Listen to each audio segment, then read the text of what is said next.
As we talk about Greek city-states, as we heard in other civilizations, uh, the nation itself doesn't form for a while yet until we have more unity.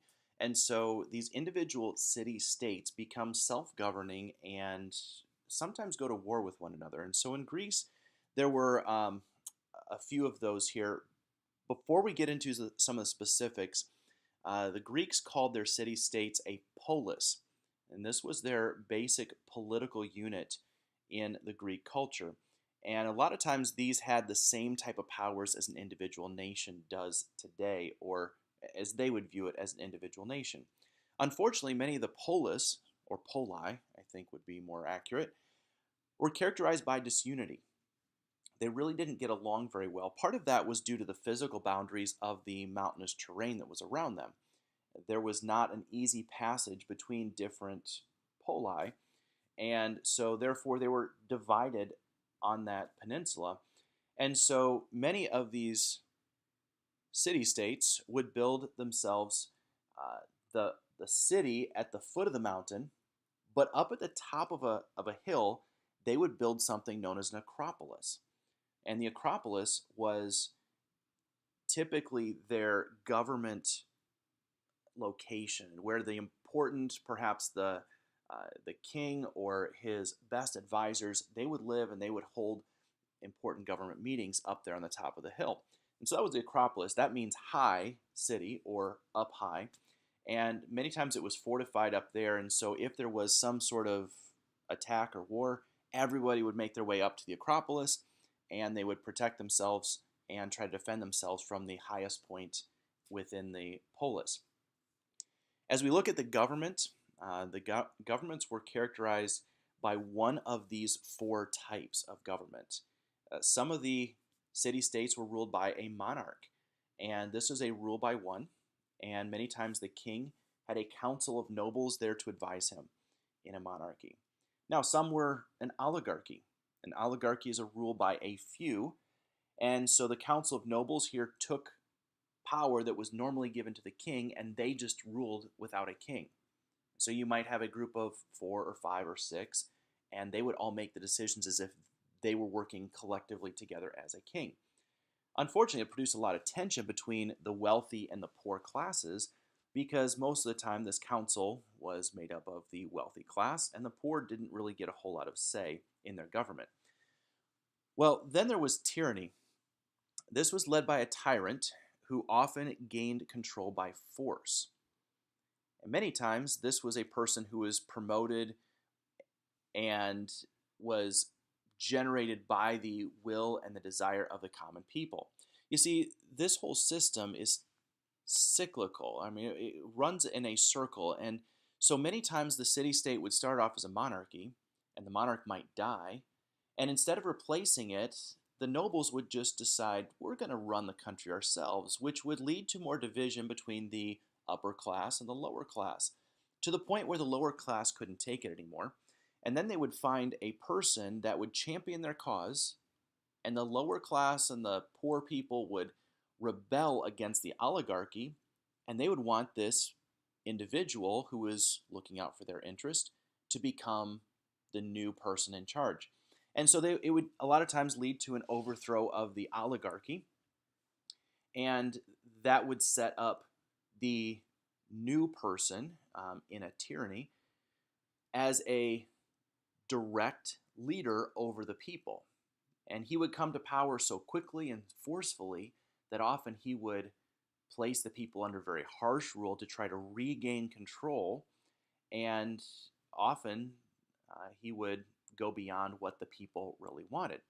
And so the people realized this was perhaps not the best person to have in charge. The power gets to his head. He takes too much power. And so the people eventually remove him, and the people decide, well, that's not a good idea. Let's have a rule by the people. And that's where we get to democracy. Democracy is a rule by the people in which every adult male had a part within the rule of the city state. And it depends on the city state as far as how much involvement that person had. But this is where we see the beginnings of a democratic system.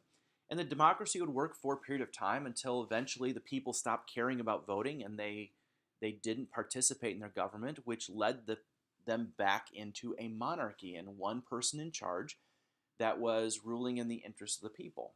And they go through the whole process again. And if we look at the United States, and if we do believe that history repeats itself, right now we're in the democracy stage, but you see a lot of people who don't care about the political system and don't care about voting and they don't care about being involved in their government. Could we be headed for another change in government? I don't know, only time will tell. So, city states begin to develop, and this is where we're going to mention a few specific ones. One of my favorites is Sparta. They are located on the peninsula known as Peloponnesus, and the Spartan government nearly perfected the idea of an oligarchy. This is one of the most well organized types of oligarchy that history has ever seen. And they rule as an oligarchy for a very long time. And they have things set up in a way that works for them. They had a board of nobles that made sure that nothing interrupted the status quo. And that means the normal state of affairs. And so this board of directors, this board of nobles, they were very good at keeping people in line and making sure there was no discontent, making sure that there was no uprising of the people that would make them upset with the government. And one of the things that they did was they organized the Peloponnesian League. This was a group of several city-states that wanted to keep democracy out of that area. So that was the main goal of the Peloponnesian League. Let's stop democracy. Let's not allow it in any one of our city-states because we want to keep our oligarchy strong. Well, there was a group of people within their peninsula that they had enslaved, and these people were known as Helots.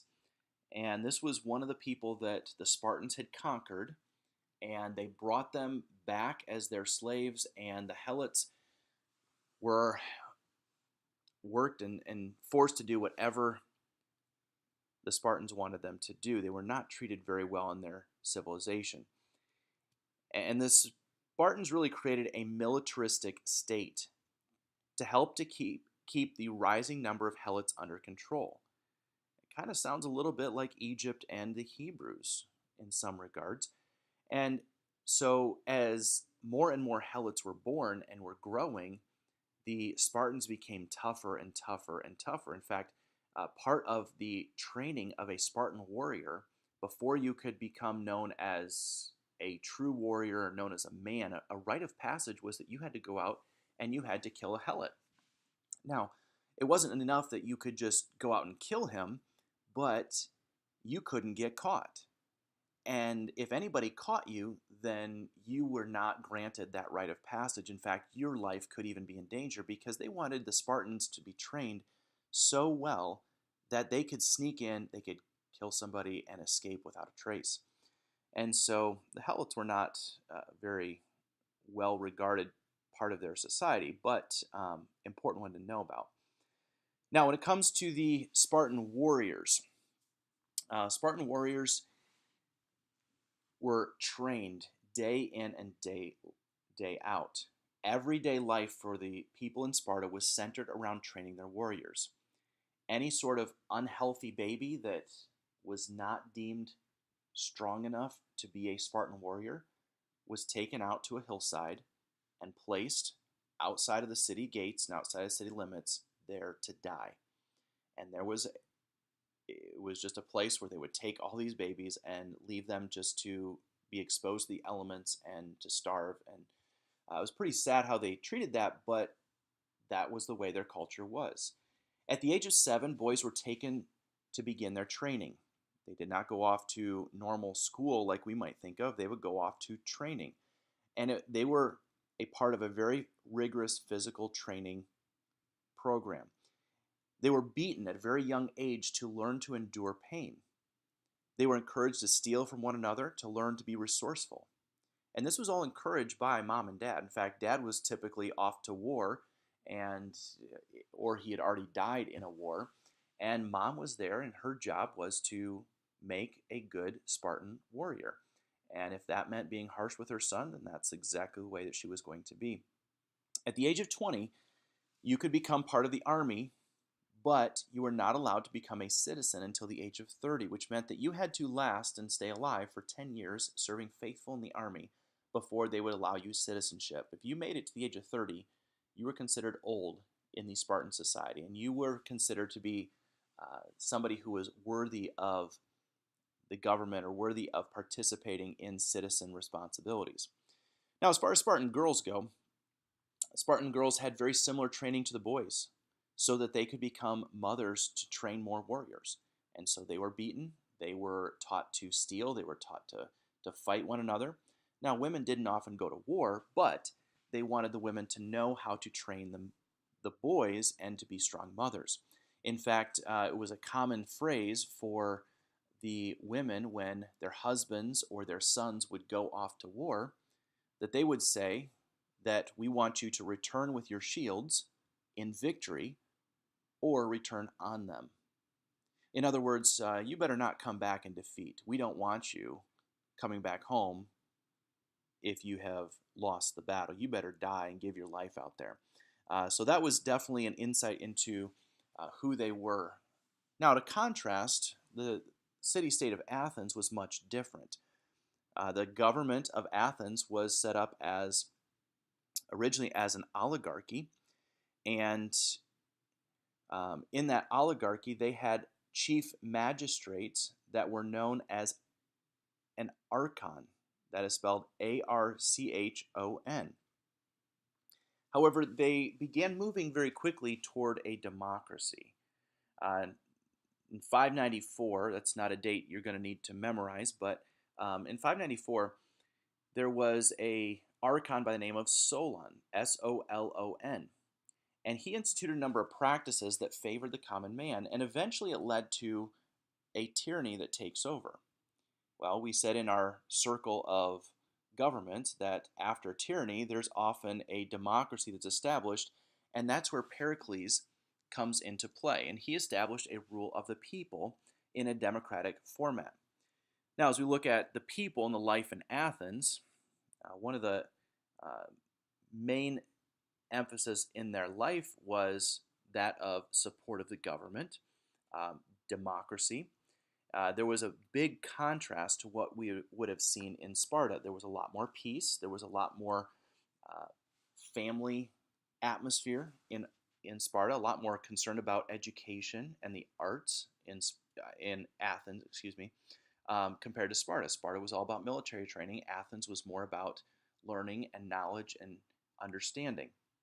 And so there was a lot more encouragement of creativity, of commerce and exchange of goods, individualism. And part of that is seen through the Parthenon. The Parthenon here is one of the most iconic remnants of the ancient Greek culture, and it was one of the most spectacular temples that they created in honor of the Greek gods.